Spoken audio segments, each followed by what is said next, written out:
Hi, everyone. Thank you so much for being here today for the research writing workshop.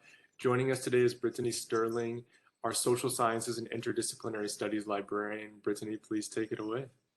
Oh, sure. So thanks everyone for taking some time to come to this writing bootcamp session.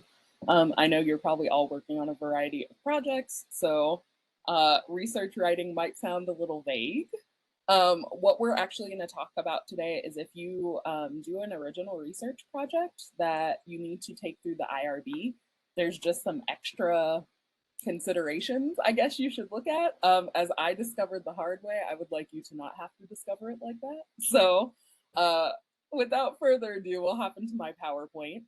I will say whatever is happening with the technology, at least in the libraries right now, I may have to go between tabs. I think it's usually a Google Meet problem, but we might not have it in WebEx. So if at any point I am talking about something with gusto and you can't see what I'm talking about, please go ahead and put it in the chat, or you can unmute, or Dustin, if you happen to see someone put it in the chat, please stop me because that has been happening a lot in my presentations.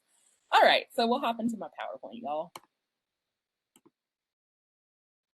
Okay, and the only reason I don't have it in full presentation mode, let me know if you need it a little bit bigger, is so I can hop between tabs. So the title of this workshop is Conduct Your Original Research Project Without Losing Your Marbles. And I think we all know research is formalized curiosity. It's poking and prying with a purpose. I think this quote by Zora Neale Hurston really sums it up. And especially when you're doing an original research project, we hope that's what happens, but there are also other parts to the story, of course, right? So usually when we think about research, we're thinking about reviewing the literature, finding scientific reports to support whatever it is we're going to write, or possibly the parts of a research paper, right? The introduction, the lit review, the conclusion, etc. Maybe the methods even, as Morpheus is showing us right here. But, give me just a second, y'all. Like I said, I have competing situations going on with the desktop version of this and the online version. So did I cut out? Y'all can still see this presentation, right? Cool. Sorry about that. I don't know what's going on with my computer. Hopefully that was the only time. Okay. So what I hope you'll take away from this presentation is a concrete project example that has gone through the IRB process. Now I sort of changed like name and likeness, right? So I didn't give away any project details because both of the ones I have in IRB right now have not been fully completed. So as a respect to my co-investigators, I have sort of changed a little bit of the information, but this is essentially what we had to submit. I don't know if any of you have looked into the IRB process yet, which we'll talk about in a minute. But there's a bunch of stuff you basically have to have prepared in advance. And we recently switched systems last fall. Doesn't seem that recent, but they've been ironing out the kinks. And so if you've never gone through, you don't know the old system, but it used to have a little bit more clarity. And that's why I wanted to do this workshop. So hopefully you'll get the multiple steps that you need when you're submitting the documents. It's a part of writing that you probably haven't thought about. And also I have this timing light, y'all. Just all the things are gonna happen on this call, so I hope you're prepared to be entertained. And then there's definitely the devil is in the details, for lack of a better way to put it.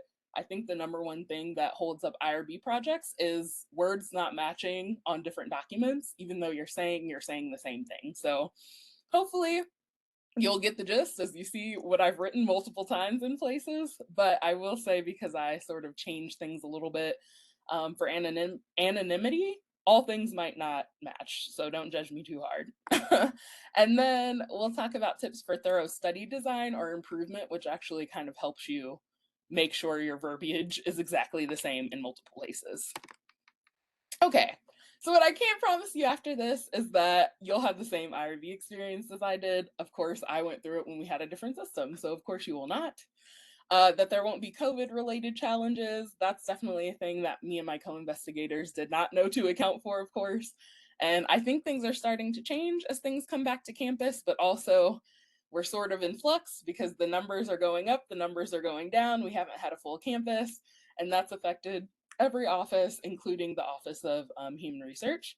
And then I will say this is from a social behavioral IRB perspective. So if you need to do a biomedical project or a clinical project, I would recommend contacting the IRB for that because the process is going to be different. However, if you're doing something like, I don't know, patient improvement process, you'll need to talk to an IRB person because you could be doing a social behavioral project and you just don't know. And then I will say if your project isn't approved the first time, don't feel bad because I think very rarely is it approved the first time. There's always some little nitpicky thing. So uh, every researcher learns a little bit the hard way, I guess I should say. And so don't feel discouraged if your project gets kicked back, even after I talk about this. Okay, so we'll do a very brief intro to the Division of Research, which is where you will find the IRB under other offices. And then I'll show you where to find it real quick, and then we'll get into the nitty gritty on writing. So first, what does the IRB do? I know I'm throwing it around. Some of you might not know what the IRB is. It stands for Institutional Review Board, and it approves, monitors, and reviews biomedical and social behavioral research involving human subjects. I do not know why that COVID-related typo is there. Sorry, y'all. But its main concern is protecting the rights of people who participate in research and to make sure that study benefits outweigh risks. So they just want to make sure that you're not going to take advantage of people in your study and or deceive them in some sort of way. There are exceptions to that depending on what the study sort of is, but unfortunately we had some researchers in the 70s that kind of really put people in dangerous situations. And so now there's a really watertight sort of approval process before you even get into a study. And that's what IRBs at universities do, basically. Things to keep in mind as far as deadlines, and then I'll take you over to the site really quick. The IRB meets monthly at most institutions, including UNLV. Summer is obviously slower for different reasons. It's made up of people from many different parts of the university. And so sometimes they meet in summer and sometimes they don't. Just keep that in mind. Same with like around winter break. If you need to submit something, I'd probably avoid late November onward if you want it approved, hopefully by the beginning of spring. There can be committee chair turnover also at semester break. So just even if you're on top of it, just be aware that sometimes they're missing a chair or something like that and they can't convene without that. And then our IRB system is now called Cayuse, and you can just look it up by typing CAYUSE into the little search field on unlv.edu, and it'll sort of give you an overview of what Cayuse is for. The Cliffs Notes is Cayuse is kind of the place where your documents live, where you'll do the submission for your project, and then where you'll be updated about whether or not you can move forward. It used to be a different system. This one we adopted apparently because it's easier, but I think without having some training, it can be kind of foggy. So I will say personally, as a person who had to move things from the old system to the new and has now started a new project in it, you might want to watch there's a YouTube video that sort of shows you how to navigate it. But it's a very brief overview, so you might have to play around with it a little bit. And then also know that it may not be as straightforward as a literature-based research project. And the reason for that is you can do original literature research without having to go through the IRB because you're not going to use a human subject necessarily, right? And so if you're used to cranking out that kind of research, this is going to feel a little bit different. That's not to say no literature-based project will need IRB approval, but I'm sure y'all sort of get the message. So let me take you over to the Division of Research just quickly. I'm gonna stop sharing and reshare here. Gotta go tab by tab, so thank you for your patience. Okay, so you can also get to this by just typing IRB in once again, at unlv.edu, or navigating to the Office of Human Research is the larger body. And just so you know what the page looks like, it will look like this, which does not look like anything that has to do with IRB, right, y'all? So keep scrolling. A little bit of searching will help here. And so there's a lot of stuff above there that's kind of fluff and doesn't matter to your project, but this is sort of the part that does start mattering. So we've got the Office of Sponsored Programs, which you may not have to go through, but if you're going to seek funding for a project, they can help you seek funding without you having to find it by yourself. If you find funding by yourself and you need sort of an entity to pass that funding through, I don't want to assume everyone's on the same sort of wavelength with that, but for instance, I got a grant sponsored check from a library association that me and my co-investigators belong to. We could have had it come straight to me as the primary investigator, or we could have had it go to our library money people or the Office of Sponsored Programs. It's up to you and your situation what you're going to do, but there's some protections here. There's also really just the benefit of having them sort of know where you can find stuff that you might not be able to find yourself. We've got the Office of Research Integrity. This is where the IRB lives. And you can see it promotes the ethical and responsible conduct of research.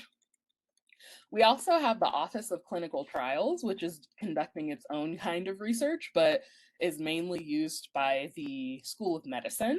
That's not to say if you don't have some other project as a beginning grad student or an undergrad, you might not have to go through this office, but usually if you're at the School of Medicine, this is where you'll look.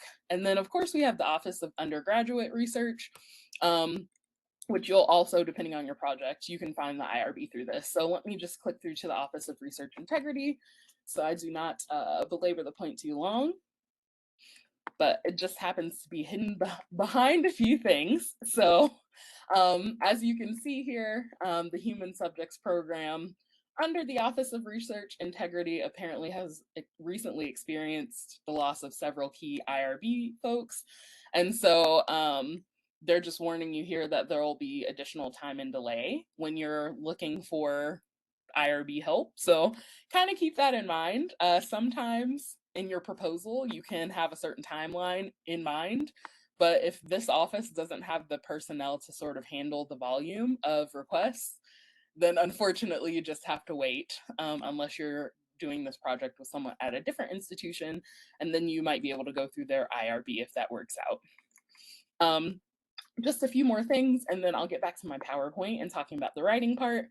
As you can see, we have human subjects research that goes through here. If you have any sort of animal care or anything like that, we have a category for cannabis and hemp research, which is kind of interesting. Not many universities have the ability to do that, but because of Nevada's laws, we do.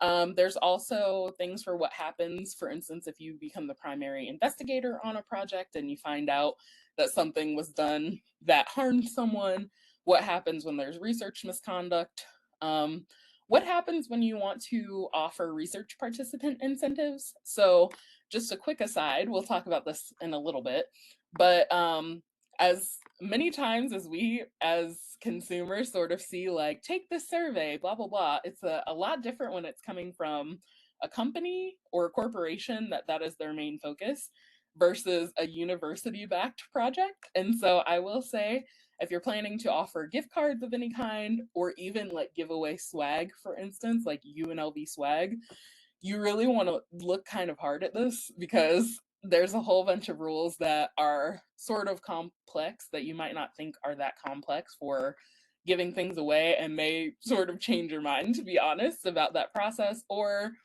you may have to be like very clear about certain parts of what you'll end up submitting to the IRB. So just want to toss that out there as a person who had to learn that the hard way. And then of course, I actually think for now, sending requests to this general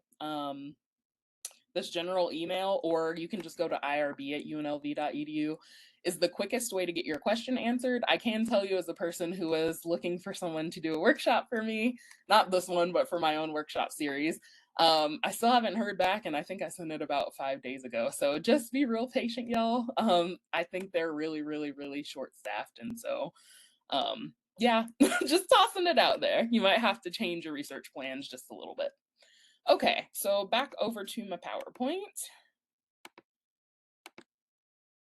I tried to keep things in here this time because last time I switched between a bunch of screens and I don't want to cross your eyes. So to get to the nitty gritty on the writing part, right? This is not your average writing proposal or your average proposal writing, excuse me. Submitting your original research could make you feel like you're on another planet. I consider myself fairly well educated, y'all, and I have to say, the first time I went through this process, my eyes were crossing a little bit, and even when you follow all the rules, someone somewhere always catches a little thing that does not necessarily go. So I highly recommend double, triple, quadruple checking these documents that you have to fill in. And then also, if you have someone you trust to sort of look over them, or someone who's been through this before and they're willing to read over them for you, that's greatly helpful. Just different eyes catch different things. You know how it goes. So, as most of y'all know, I'm assuming, or I guess I shouldn't assume, when you're writing a proposal for a paper or something like that, you might have to write an abstract, maybe a little bit of the introduction. If you've done like a call for a proposal for a conference or something, you might have to do that in addition to like a thesis statement or why you're looking into the problem, the objectives of your proposal, maybe mention your methodology and your references. And that's a great place to get started here, but that's not all that's required. Unfortunately, it is so convoluted because what in academia is not. So that's why you have me, and hopefully some of these tips will help you. Okay, so when you're doing an IRB project submission, the things you want to keep in mind are you need to turn in, before you even get into Cayuse, the IRB system, you'll need to have compiled study recruitment documents, and we'll go over each of these things. Well, I'm sorry, about 3/4 of these things, because I didn't have examples of a few of them. But you'll need study recruitment documents, and I'll define sort of what those are. You'll need a detailed study information. I can tell you from watching the Cayuse training myself, there's basically a little HTML text box for you to fill in this information. What I will also tell you is, because I did do it in the old system, there's a lot less guidance about what detailed study information encompasses. And so there used to be sort of different sheets that had sort of instructions for you on the top. And so you could know which things to hit. Without some guidance, it might not be that clear in Cayuse, which is why I'm talking about it today, because I feel like if I can save you some time, why not? You'll also need consent forms, and I'll show you an example of one. If you're doing questionnaires, interview guides, or other data collection instruments, which could be surveys, could be an interview script, which is what me and my co-investigators used. And I have some examples of the difference between those. If you have a facility authorization, and so I don't think most of you will be doing that, but that's going to be, I'm assuming, an agreement between, let's say, you are going to interview children at a local elementary school. You would need to get something in writing from that elementary school, maybe even from CCSD as a whole, like the superintendent's office or something like that. And obviously need to write it up in a way, or have it written up in such a way that it's clear that maybe the principal or the superintendent consents to you using that facility, and very explicitly clear exactly what you're going to do. That's just the first example that popped into my head. Not everyone will need that, but I know for my study, we did all the interviews virtually, but I know that won't be everyone. And that was also during peak COVID time. So some people would prefer to get back out and interview participants. Agreements, sort of continued agreements, IRB authorization agreements, volunteer agreements, data use agreements. And I'll show you sort of the bare minimum of those on the consent form that I have here. You may need or be asked to create separate documents, basically going into further detail about things like the volunteer part of an agreement or the data use part of like a consent form. That's what that is talking about. And then if you get funding or sponsor information. So this is one of those times where being in well with the Office of Sponsored Programs can help you. If you've gotten your funding through them, you can usually route your funding through them, and some of the administrative work that goes with that is taken off of you. But there's also times when, for instance, you get awarded by an association that's part of your industry, and you're the keeper of the information, you know? So just kind of keep those things in mind. All of these things will have to be written, which does not usually cross your mind when you're thinking the end product is a research paper, right? So we'll get into examples. So for study recruitment documents, that means everything from social media messaging. So that means like screening tools, posts specific to each platform now, y'all, because it seems like such a little detail because we're always on social. But say for instance, and I'll show you this example in just a second, if you're going to tweet out 140 characters and you have a bit.ly link or something like that, if you're going to send it out to several hashtags or several ads, you have to include all those specific things. So I know for my first project, for instance, we just sort of sent it out to a general association for librarians. But a different project that I'll be working on that's specifically for medical librarians has very specific caucuses that pay attention to very specific hashtags. So you'll want to show in a document every single one of those hashtags that you're trying to get a hold of and every single ad.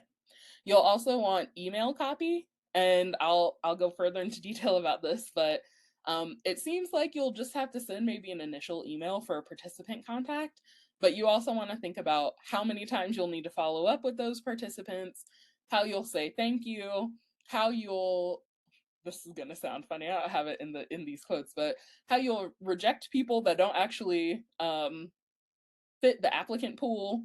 If you do choose to use an incentive, how you'll actually notify people their incentive is there, that kind of thing. All things I had to learn the hard way. Had the first three, did not think about many other ones that ended up popping up because of COVID delays.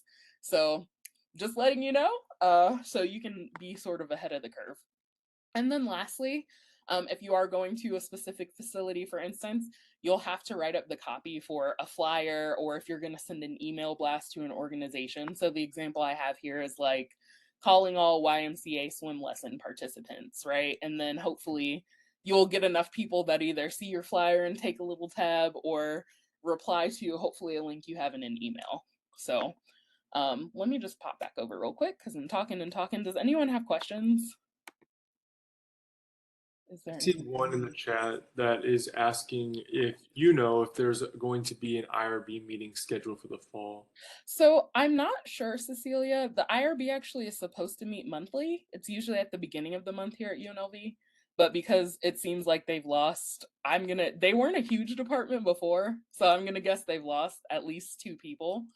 I am glad to, since I have your email, I'll definitely email you when I find out because I would like them to do a presentation for me, and I don't know if it's gonna be possible. But they're supposed to meet monthly.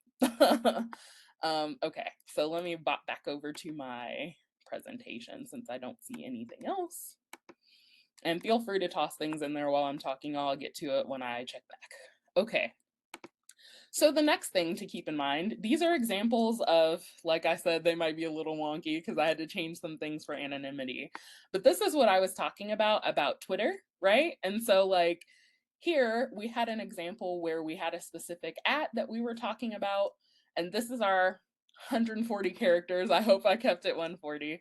Of course, y'all know now tweet stories are very popular. So of course you can have more than 140 characters. I will say though, because people are used to reading tweet stories sort of for entertainment now, if you're gonna put something out that's like a prompt for a survey or to get people to participate, I would keep it to as short as possible. Just because they'll be more likely to see your bit.ly link and maybe copy paste it. Of course, I couldn't get it to hyperlink in here because my technology is being crazy. But if you can get it to hyperlink, that increases your, of course, odds of getting people to participate. Also, if no one has ever seen a bit.ly link, it's basically just a URL shortener. And so if you've ever seen one of those really long, ugly links that when you copy and paste it, it looks like spam to someone, you can get around doing that by creating a bit.ly link. There are tons of other companies that have link shorteners, but I highly recommend them if you're going to try to recruit people on social, because people do not click on long, ugly links, and they also don't fit in something like 140 characters. So just keep that in mind. And then I've got this second Facebook Insta example here. So you'll probably want to combine these, I would honestly say, for Facebook or Instagram, because you can write more. You'll want to say why you're conducting the study and then what the purpose is. And that's more likely to get your colleagues who are tuned into you for, I would say, for professional things. So like for me, for instance, right? Twitter is not really my jam, but it's a big deal in library land, as I like to call it. And so I try to get on there maybe once a week and say something professionally insightful. But there are people who only follow me there for library things because I'm not on it for anything else. So you'll just want to think about the audiences you're trying to reach, and sort of what would get them interested in doing this. I will also say it helps for Facebook and Instagram to make a graphic. So actually, I've done a few of these studies. I'd forgotten about one of those. So if you are going to make like an Instagram square and say, let's say Canva, for instance, just you're going to have it made up, or you have someone in your department who does graphics and they can do that for you. You'll also have to submit that to IRB when you're sort of compiling your documents, because they might say, it's hard to read, or you need to put your bit.ly link there and in the caption, that kind of thing. So yeah, just things to keep in mind. Y'all get the point. Okay, LinkedIn is not a place that academics use enough, but I'm going to tell you, it's actually a good place to get people for studies, and here's why. Very different than other social media platforms still. I think it's starting to change just a little bit into being a tad bit more casual, but usually people who are higher up in companies or have sort of decision making can be found there. And so, for instance, in this example where I talked about higher ed professionals, that might be a better place to find that group than maybe, unless you just know the only audience that follows you on Facebook, for instance, is other higher ed professionals. So you can do sort of the same thing as that Facebook and Instagram post. That is, a short description. Please consider joining us. The purpose of the study is to X. If you're interested in lending your voice to this emerging area of scholarship, please go to this bit.ly link, take our survey, and be entered into a raffle to, apparently I have typos everywhere, y'all, sorry, to win a $25 gift card. So this is one way. I would personally, if you want to do this on LinkedIn, I would do it from your own profile. I know a lot of times scholars don't tend to be on LinkedIn for things like this, but it's actually a great way to get noticed by your colleagues as well and get people interested in your research, which is not usually a thing that we think about as scholars, right? So a second example, because LinkedIn is usually a place where people are on there strictly for professional things, you can also use this example, and I just recently sort of learned that sometimes this is preferred if you know certain people in your network. And that's the kind of methodology that you're open for. You can also send people a direct message, but you obviously don't want to just be like, hey, so-and-so, please click on this bit.ly link because blah, blah, blah, blah, blah, blah, right? It's a lot more helpful, and you will have to be specific in explaining this, of course, to the IRB if you plan to message people directly. So you can create a subject that, isn't too pushy, but, catches someone's attention. And then you'll start honestly writing it like a letter, y'all. So, of course, like, dear colleagues, so-and-so and Brittany Sterling from the University of Nevada, Las Vegas are conducting a study to better understand blah, blah, blah, blah, blah, blah, blah, right? And you'll want to definitely specify the purpose, and you'll definitely want to, I think this is a place you can give a bit more detail. Sometimes people will read it in a bit more detail on Facebook and Instagram, but because it's more of a fun social platform, people sort of scroll and run. So I would say if you really are trying to intrigue someone professionally, you'll want to give a lot more detail here. I actually shortened this quite a bit just for the sake of example.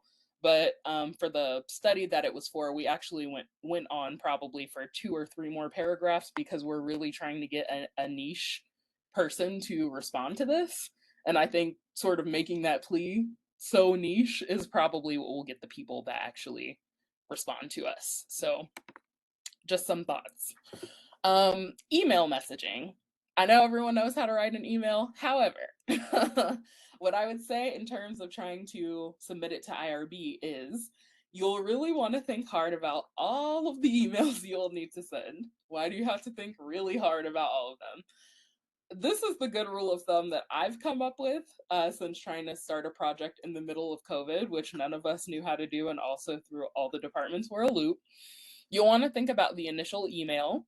So that's things like even similar to like that LinkedIn example that I just showed y'all. You could use something like that for email messaging, but you'll want to think of that as like your initial contact. What happens after people respond to you though? Like, I don't mean in the initial reply, but maybe someone clicks on your thing, they meet all the criteria, they say yes.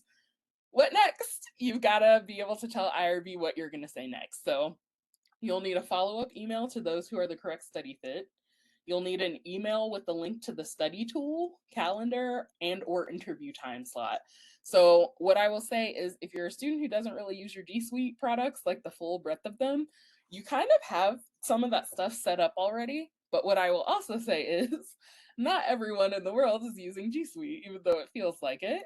We definitely have a lot of campuses and a lot of the rest of business world really are still using Microsoft products, y'all. So you can use your G Suite calendar. It could be the low tech, easy sort of way to do it, but you'll probably have to do a lot more manual input. You can also just create a whole new calendar that's specifically for this study, but it still syncs with your personal G Suite calendar. I recommend doing that if you have the aptitude to do it. If you're just doing a survey or a questionnaire, you can, sort of follow up with the embed link. But as good study design, there will be a step in here that doesn't directly have to do with writing emails where you have to weed the people out who aren't actually a study fit, because people respond to things they are not correct fits for all the time, y'all. And it's your job as the researcher to kind of, pick through the weeds. So you may also have to, as I mentioned earlier, create a rejection email that's kind of like a thank you but no thank you kind of situation. But if you're going to do that, you also need to submit it to IRB. You'll need a thank you email for participating after they finish, signing up for a slot or taking the survey. And then also, if you chose to use an incentive, you'll need a follow-up email for that. So this is the part, full disclosure, I did not do the first time around. Me and my co-investigators thought of basically all of this except the way that we submitted our IRB protocol said that I would be the only one who knew certain things about the participants. And so I was the one who needed to follow up with them and give them their gift card sort of code. And I totally spaced on doing it the first go around because I'd never done this before. And then we had to resubmit the copy for that and then kind of put the project back on hold before we could just do something simple like send those gift card codes. So save yourself a headache and some time and don't be me. That's why I'm mentioning it here.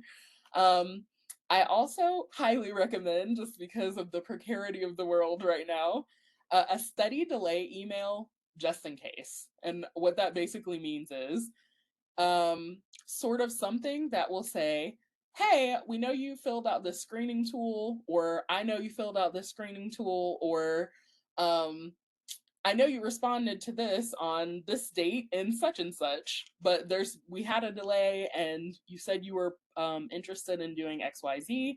Are you still interested? The reason I recommend this is because, of course, like I said, I conducted this project, the beginning of it during peak COVID time. And so what no one knew at the time was that we were going through a financial systems switch campus wide. Also, all the departmental folks who handle money hadn't quite been through the training for the new system yet. And then we received our money, in this case, not through the Office of Sponsored Programs, but through the library's finance office. And so, without going into too much detail, there was just a lot of upheaval, which required sort of a bit of delay, which before we could move forward with offering people incentive and getting them signed up for interview times, we had to figure out. And so I also had to resubmit that follow-up email to the IRB, which also delayed us a little bit. So do not be me if you can help it. Obviously, these were all good learning experiences, but especially since the IRB seems to be short-staffed right now, if you can sort of get in front of those things, I highly recommend it. Okay, so yeah, you don't have to do any of this, but if you do make changes, you are ethically supposed to resubmit any of the changes. So just sort of keep that in mind, because I think it turns into a big mess if someone finds out that you didn't do it, to be 100% honest. So, save yourself that headache if you can.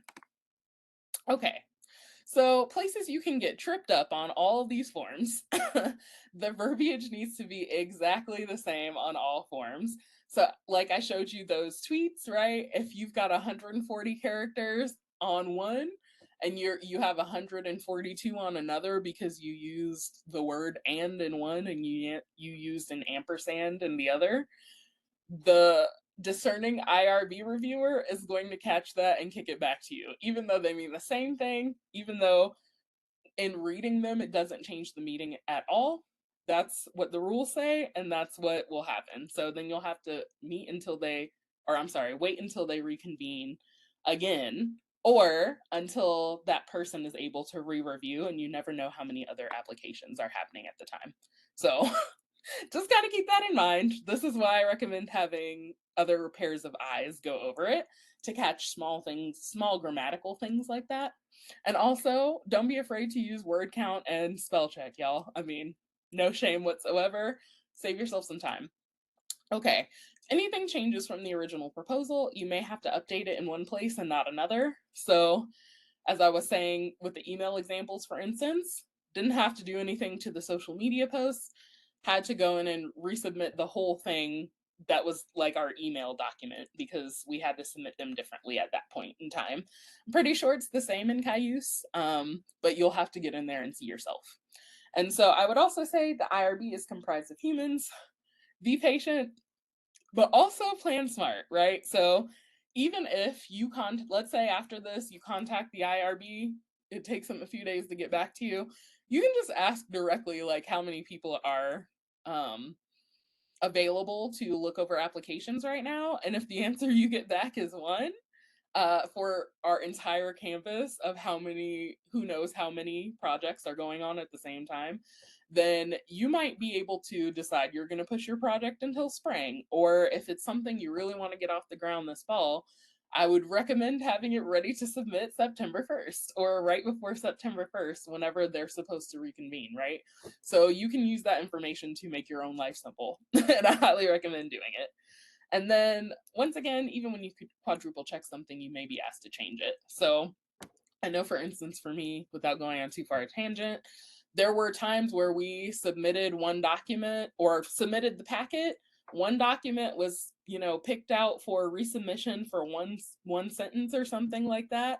And so we resubmitted it and we're expecting it to be all good because we addressed that one sentence, and then someone found like the and ampersand example I just used, right?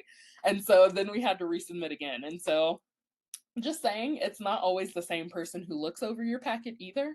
So better to have multiple people do it before than have multiple people do it after, because different people pick up on different things or are bothered by different things. So just kind of keep that in mind.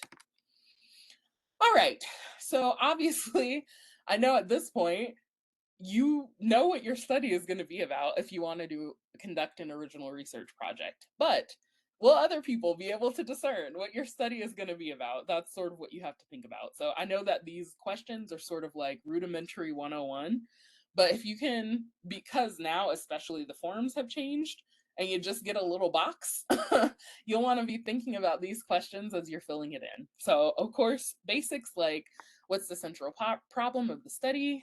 What field of study is it going to be relevant to? What methods are you going to use? Why is it important? What's the significance in the academy? And the larger world could also be helpful. And then why should someone reading the proposal be concerned about the results? That's like the bare bones place to start, y'all. I'm sure you already know that at this point, but further things to think about can be, how does it build upon and possibly improve existing research? That's always a great one, and I think improves your odds of getting your project passed or If you are reconducting a research to make sure someone else's research is spot on, that's also, if you can explain it very clearly, then I think that helps your case quite a bit.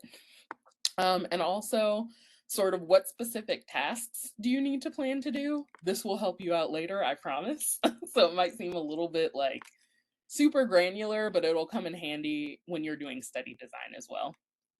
Okay, I know y'all can read the rest of the list. If questions, scramble your brain, basically you want to specify the problem, state the rationale, present the core problem, underscore how your research can build upon existing assumptions, elaborate on the details of your methodology, especially, and then especially the analytical approach. I think that helps as well. And then clearly establish the limits of your proposed study.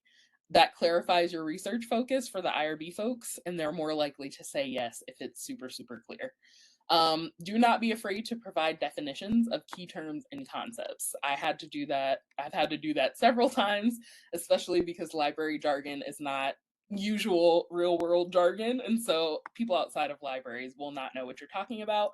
Always think of the information you're submitting as though someone, works in a completely different part of the university than you, and you need to explain it to them as if you're having a conversation over dinner. That's the easiest way to get your proposal accepted the first time, I feel like. Okay, y'all have seen this slide before. Places you can get tripped up. Your verbiage needs to be exactly the same on all forms. If anything changes from the original proposal, you may have to update it in one place and not the other. The IRB is comprised of humans, be patient. And lastly, even when you quadruple check something, you may be asked to change it. Can be frustrating, but definitely a worthwhile process especially if you're conducting research that you really believe in, and you never know which project's going to change the world, y'all. Believe in your projects. That's all I got to say. It just could be sometimes frustrating to get there, but you can prevent yourself from getting frustrated if you keep this in mind at all times. Okay, so the next thing you have to have prepared to submit here that you may not have thought about writing up is consent forms, which seem fairly straightforward, right? But are not always. And so you'll want to basically cover the benefits, the risks.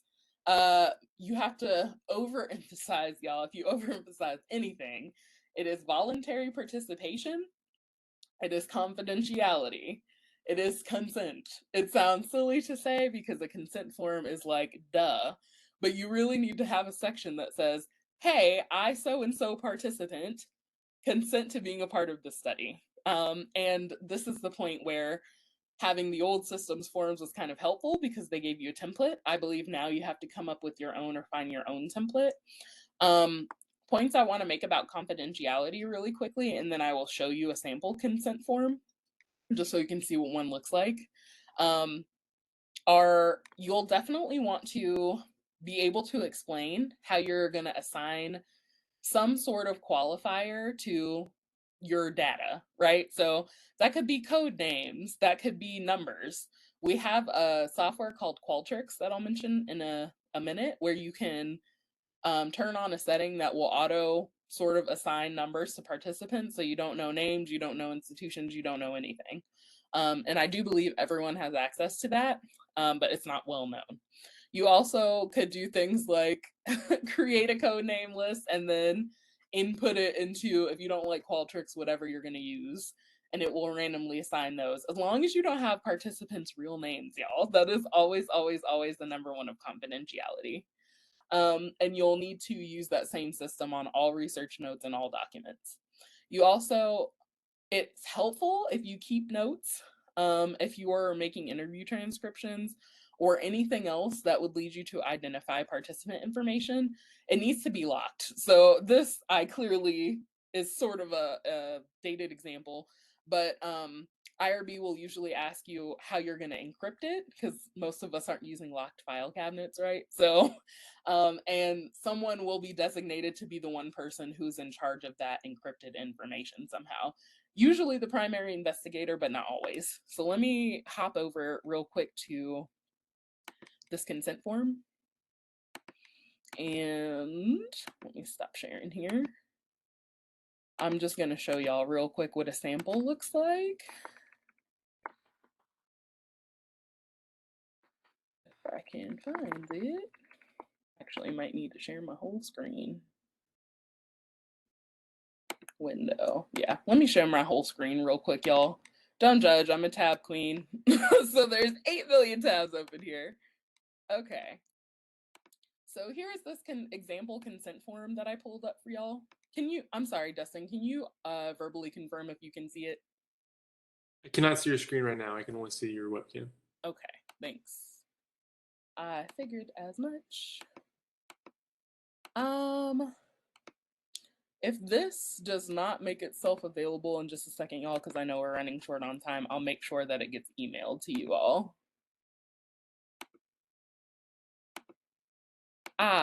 Okay. Of course, it can't display shared content. I will make sure this gets emailed to y'all, okay? Sorry about that. My technology. Tech is, it's got a mind of its own. Between tech and lighting, I swear, it's been a week. Okay. All right, so I'll make sure y'all get that consent form. It basically looks like the one that UNLV used to provide us, but you can see in the sort of fine print, those are all the things you'll really need to explain to your participants, and you need to explicitly say them before you turn in the document. So that's all I wanted to share with y'all. Okay, so because we have about 10 minutes left, I'm gonna sort of fly through these last ones, y'all, but if you have questions, be sure to put them in the chat while I'm talking. So you'll also want to, of course, think about the medium for how you're going to collect information. General rule of thumb, although you can look into the study literature as well to get more detail on this. Questionnaires tend to provide information, but it's just generic and is not necessarily collected for statistical analysis. Surveys tend to be constructed with a goal in mind. So maybe trying to get at the thoughts of a certain population or like confirm or not confirm a theory kind of situation. And then with interview questions, I recommend coming up with those on your own. Of course, there's plenty of templates. You can use a template, but you'll really want to think about your main research question. And that's why I recommend kind of creating those from scratch, because using a template that's kind of close will not actually get you to what you're trying to get from your interview participants. So you'll also want to think about the fact that not always are people used to responding to questions that are more than yes or no. So you'll have a different experience with each participant. So you'll want to make sure that you put enough nuance in the question to draw out what you're actually trying to get at. So just real quick, a questionnaire example is like, y'all can read these, of course. I'm going to read them real quick. How often do you use Adobe in the course of your administrative duties? There are multiple choices, but there's not necessarily anything that'll be done with this. What's your work schedule like? What kind of office supplies make your job easier? Then we've got survey examples, and the main difference between this and the interview questions you'll see next is that it will usually be administered via some sort of online tool like Qualtrics or SurveyMonkey, right? So all of these I would personally give like open-ended question boxes, and then people can write whatever they want, but you could make them multiple choice if you wanted and give very specific answers to get at whatever it is you're trying to draw out. So things like, what's been the hardest part of becoming an administrator over the course of the pandemic?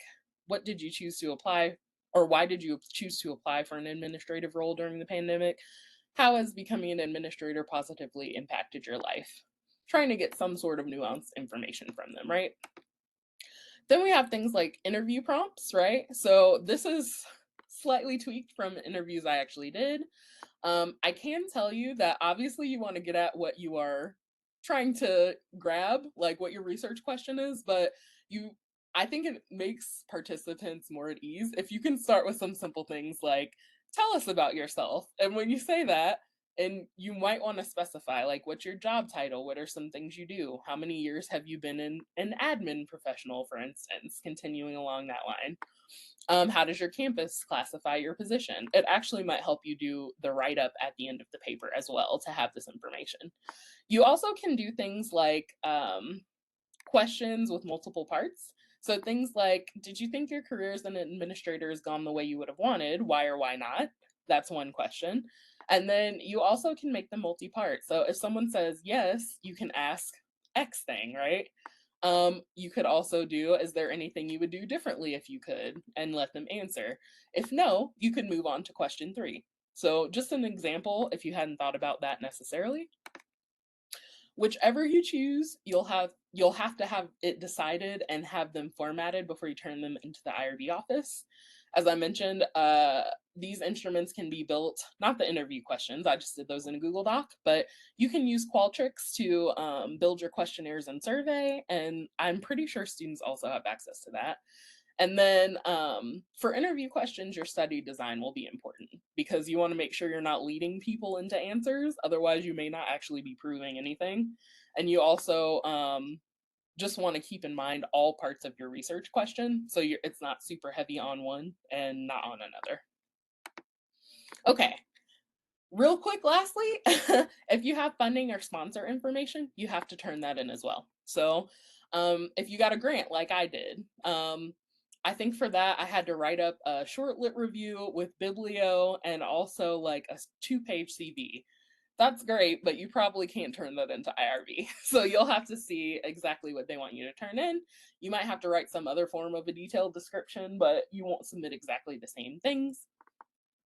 And then y'all have seen this slide before, places you get tripped up. You can do some copying and pasting to make your life, simpler, but just make sure you quadruple, quintuple check, y'all. Okay. If no one's nervous yet, I want you to keep calm. Right on, right? Other considerations, just real quick. If you have delays, you'll have to do additional forms. You may have to send extra emails. You might have to do participant updates. I mentioned all that before. For depending on your analysis, you might have to factor in transcription and write-up. So what vendors you'll use for transcription, will you use a human or AI? The cost is very different, I can tell you that. How will you code it, and how much writing will that take up? That's also another part to think about. And then if you're collaborating with scholars from elsewhere, you'll have to both submit to your IRBs. So say we were doing something here in UNR, both require IRB submission.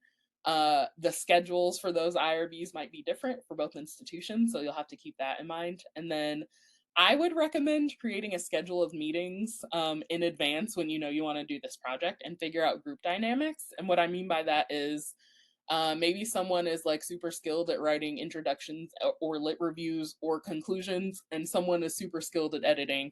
Who's going to do what where, especially when it comes to the load of the writing?